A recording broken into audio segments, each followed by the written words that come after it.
We're live. I was like trying to figure out if it was live, if it's going live, still figuring out Substack. Hi, guys. Happy Sunday. I don't know who's there, who's not there, who's joining, who's not joining, but I wanted to come on here and just kind of catch up on, the last few chapters and see if anybody on here had any questions, any comments, any reflection on them. We now have 14 chapters. Your mom.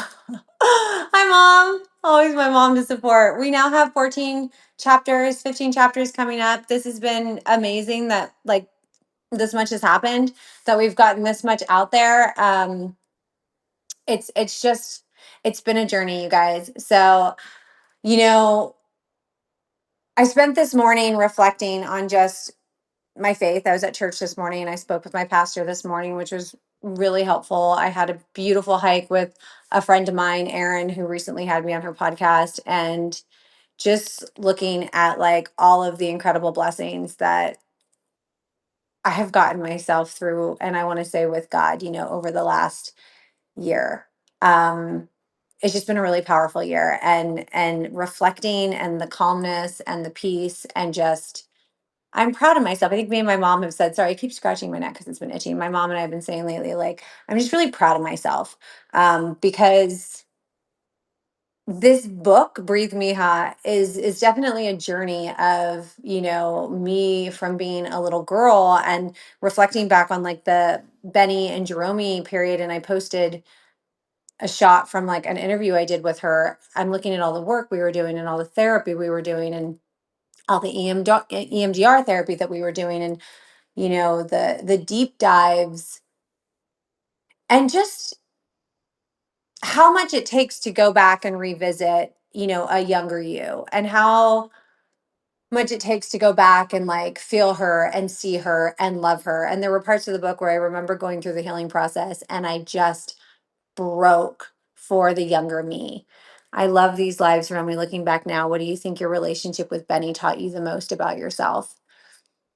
My relationship with Benny, as I'm like reflecting and like watching these videos of us and these photos of us and kind of like reliving the words of when we were living together and what we were coming out of together. And I think it's very rare for people, or it has been for me, to find people that just are able to give grace and see you and hold space for the different parts of you. And Benny truly, did that for me and I did that for her. Um, it was a very special relationship. It was. And so even writing about it, it's emotional because we both have been through so much, and we both have been through so much. And I think real love allows grace and forgiveness and understanding of who the other person is. I think I've learned that. I've learned that with my mom through this book. I've learned that, with just there's been a lot of forgiveness and a lot of grace that has come out of reflecting on the relationships that I've had in this book, because I was talking to Erin on the hike today and it was like you can't hold anger and like hate in you. It just isn't, it's not good for the soul. It's not good for your life. Like it's just not good.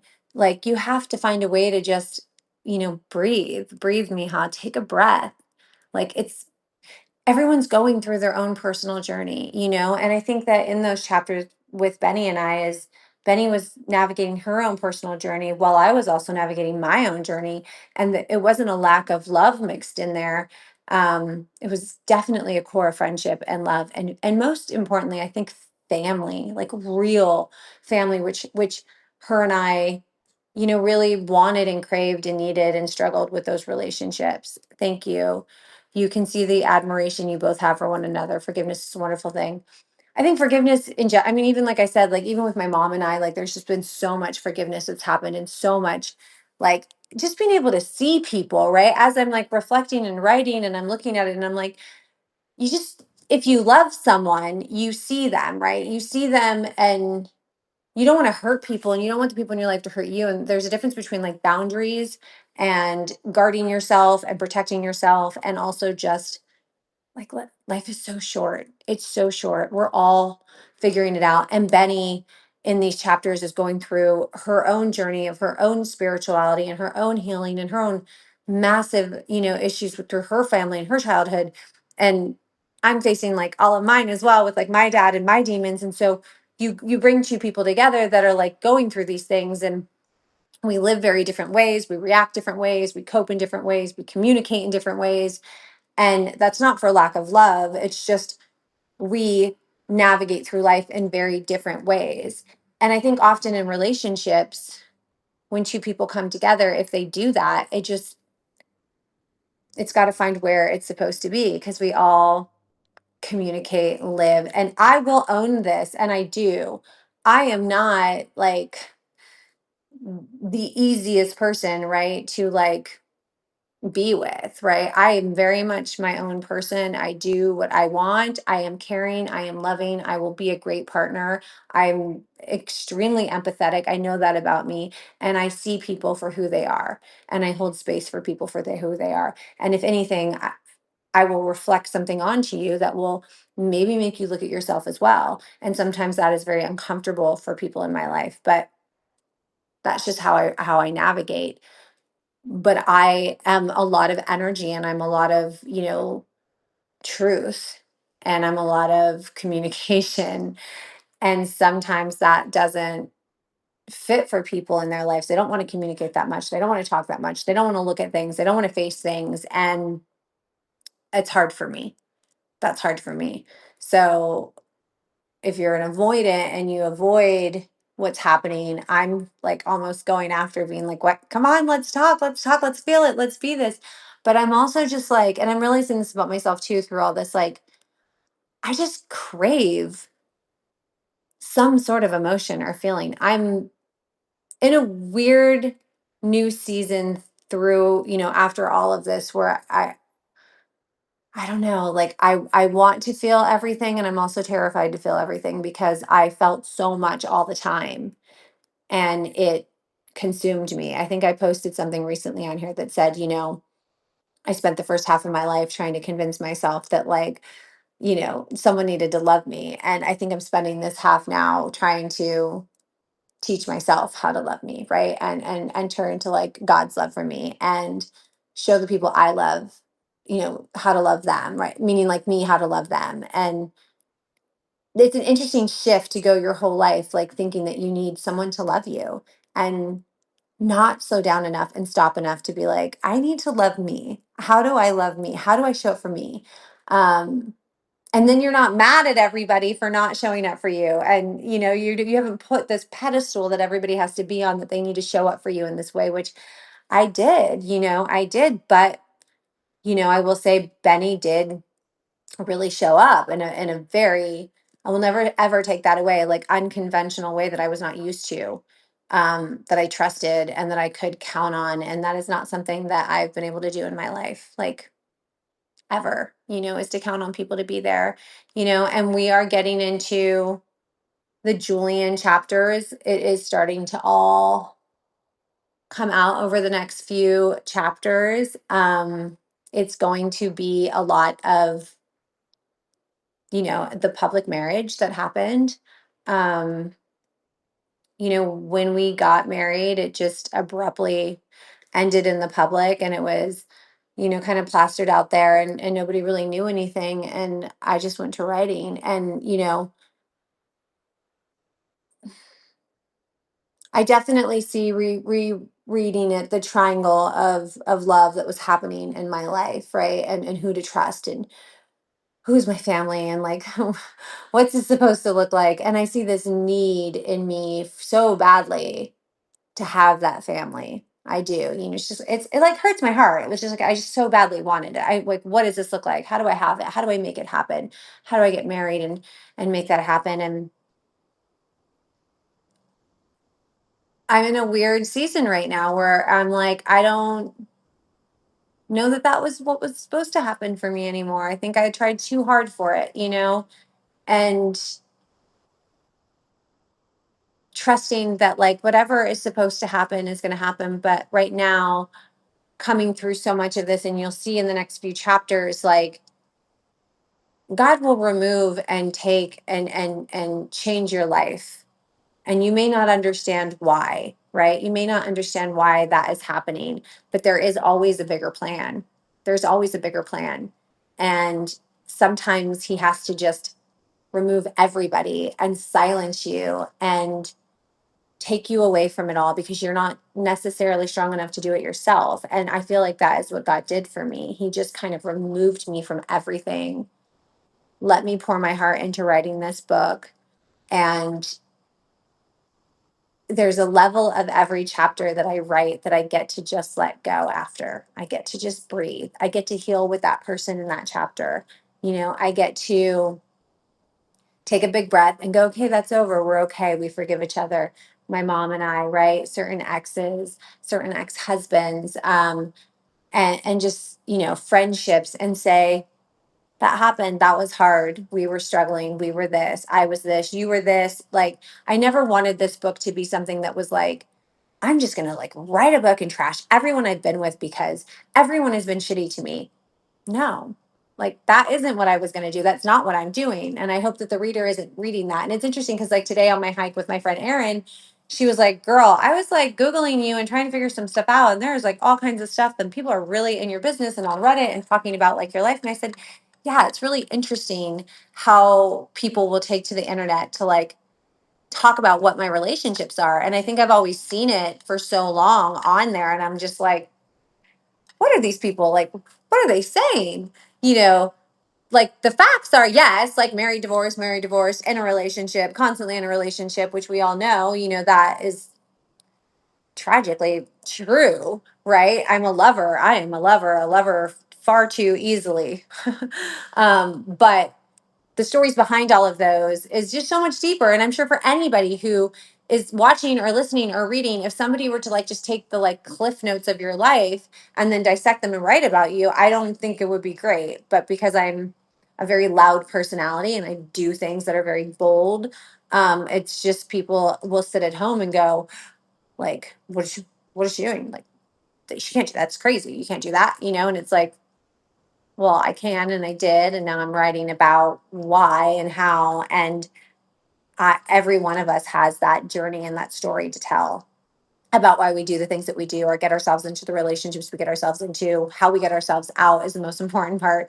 And what we do with what we've learned is the other most important part. And I think more than anything in the entire world that I have learned through these chapters and through the next chapters is just forgive. Just forgive, you guys. Like, if you're walking around just so angry and hurt all the time by something that someone did to you, it's on you now, and you're carrying that.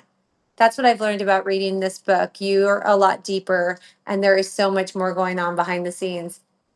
Thank you. Yeah, my friend was with me the other day, and he was like, Romy, I ended up like Googling you like a year ago or something. And he was just like, I just wanted to see. And he was just like, is nothing, you are nothing like the people that they've written, like that they write about. And I was like, no, which I always had this like rule that like when somebody was trying to date me, I'd be like, don't Google me. Like, don't Google me because I want you to get to know me, not who the internet has created me to be, right? Like, I want you to know me. I want an honest chance at like showing up as myself before you have determined who I am. And I think that was where, you know, I just don't get into arguments online, and I don't get into social media wars, and I don't try to defend myself, right? On like platforms of like battling people. So I think I just said, you know, I'm just going to write it. I'm just going to write it out. And like, you can take the story and you can pick it apart and decide what you want from it. But I'm going to write it out because so much you don't know about anyone on the internet, on television, in their lives, what their demons are, what they're battling, what their childhood was like, and what their season of life is that God is putting them through. You don't know. But we have such a public, and I'm so public on social media and TV, and everyone is like, we put our lives out there now, right? Because that's how the world is. Everything is there for people to like view as we curate it. And we just think we know everybody, right? It's like before, when there wasn't any phones or any Instagrams or any of that, like people were living their lives dealing with it, but like you just didn't know. You didn't know that like Susie Jane down the street, you know, was like dealing with this, and her husband was this, and the family was this, but they looked like this. You just didn't know. Now it's like everything's up there. If somebody breaks up or they get married, we post it, you see it, you know. But before, people were doing all kinds of stuff like this. It's not new. We didn't reinvent it. It's just that everyone's there to view it, judge it. It makes them feel better to sit at home and go, she's crazy. I'm not crazy, but look what she did. She's crazy. And I want to write about it on the internet. Well, I have never, ever gone on the internet and been like, that person's crazy. I just wrote a memoir. That was it. I said, I'm just going to write a memoir of how I felt on this end, what it felt like to be me, living me through these relationships, and take responsibility for the fact that nobody put me in those relationships but me. I did that. I put myself in those. I chose those people. I either chose to stay, as we all know, most of them I chose to leave. And there's always the ghost that leaves me, right? So there's that, you know. But I think owning your part and not holding people to the cross and like having grace and forgiveness, like Jesus did that for us. Wasn't that like what we were supposed to learn? Right? He's not holding us. Like the reminder I got today at church was like, even if you swing so far away, you get to come back. Swing far away, you get to come back. Just bring it back home. Bring it back home. Every time I mess up and I say, forgive me, forgive me, forgive me, I'm sorry, because I mess up all the time. And then I, you know, repent and ask for forgiveness. It's because I get to come back. Like we're not to be held for everything that we do that is wrong. And yet we as people are doing that to everyone in our lives, friends, family. Again, that doesn't mean boundaries aren't there. It doesn't mean that you don't get healthy and decide your life and who gets to be in it and not be in it. That's totally healthy. But holding the anger and holding people at the cross, like why? You don't want people to do that for you, right? And you end up being the one holding it. So when I say breathe, Mija, it's like breathe. It's cool. We're good. It's going to be okay. It's chill.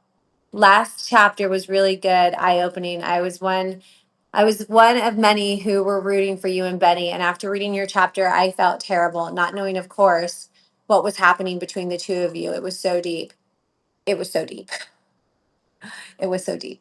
It was. I'm not going to lie. It was very deep. That season of her and I was very one of the very deepest connections. You know, very deep. One of the very deepest relationships of my life. That season was a very connected season. So much so at that point in our lives, it was like telepathic. You know, like she knew every energy or thought. It was just very bizarre that was happening in me. She was very attuned in tuned with me. Um, and it was very safe to let her, you know, and there was definitely a lot of pain that came to her through me and that, you know, I cried through most of this chapter feeling what both of you must have been feeling. Yeah, I mean, to go through us not being able to work out, you know, with the reasons that were there with my sexuality, and yet having this deep love and this person love you, and having all the things kind of like line up for a relationship that was beautiful, but so many things that, you know, just wouldn't work. The honesty and the transparency that we had with one another is what I think allowed us to remain friends, remain in each other's lives. We have a lot of healing to do. And, you know, I don't think I don't want to speak for Benny. I just don't think that we will ever deny or forget a glimpse in our lives when it was just such a beautiful, strong friendship. One that I had never felt a friendship like that in my life, you know. So I'm very grateful for it. And it was very hard and lots of emotions. And yeah, thank you for reading it. So there's going to be a few more chapters left that are going to be going up, and we're going to come to this beautiful journey. I finished working towards the ending last night and this morning. Truly appreciate the opportunity to ask and follow up questions and hear your truth. Thank you. Yeah, I want to be able to come on here and answer and be able to open conversation about these chapters. And like I said, I've figured out how to close it up. I figured out, if I didn't stop, you guys, it would just keep going. Like my life never is going to stop. There's never going to be a moment where I take my final last breath until I'm dead, right? So the breathe Miha is it's a continued breath of air in life, right? And so I think I had to really close it up where I needed to close it up and then let it breathe, right? And that's what I've been navigating over the past few days is just like, how do I wrap this up? What is my message? Is it an angry end of my message, or is it, with love, with grace, with the breath, with forgiveness? And so I'm slowly just figuring out that. And my, the most important part of this book and the core and the heart of it, and I hope that comes across. Is that it is God's love, right? It is God's grace and love and forgiveness that just rings true across all of the things that happen in life and in my relationships and in my story. And I hope that that continues for the rest of my life, that I can stay close and remember that if I come home here, right? Then I'm okay. But if I put so much out there and try to curate and fix and create and make this life or this love, I'm losing where the love already is. God already loves me unconditionally and forgives me. Do I love me unconditionally? Do I forgive me? Because when I can do that with me, I can do that for others. And I think that's what this journey has been, right? First, figuring out how to do it here so that I could also do that for the people in my life. And by doing that with the people in my life, it has been so beautiful. And that is where the breath is taken. We all fuck up. Don't hold us to the cross. Anybody, not my family members, not my relationships. you know, boundaries are boundaries, healthy boundaries are boundaries, but look at ourselves. Look at in here. Look in here. And I think if there's anything I leave for my daughter through this book too, is, and I said this the last time, I looked for saving. I looked for someone to come in and save me. And that was in my friendships and that was in my relationships. And God had other plans, He really took me away from everything this last year and was like, daughter, this is where you're going to get your saving. So you need to come home. So that's it on this Sunday. I still don't know everything and I'm figuring it out and I'm learning like everybody else. I'm going to make 1,000 more mistakes. I'm still alive. My heart's still beating, thank Jesus. And I don't even know what my relationship and all of that is going to look like. I'm still learning what that is in my faith and trying to be strong in it. You're doing good things for lots of people by sharing your story. It's made an impact on me. I hope so. I hope so. I hope that just the I think stories help us. They help me. When people share their authentic stories, they help me. And so I do feel like that storytelling is a gift and I want to use it, but again, I don't know what I'm doing. I'm out here just figuring it out like the rest of us and just trying to share an authentic, real journey. And the only thing that I really can say that has brought me as a testimony, personal piece, is my relationship with God and figuring out how to love myself. I'm still figuring that out. This is the summer of me. All right, guys, happy Sunday. Stay tuned for a new chapter on Wednesday. We're getting into some Julian stuff. Things are about to get wild and crazy. And it was what inspired me to even really get this out there because it needed to be told. So have a great Sunday.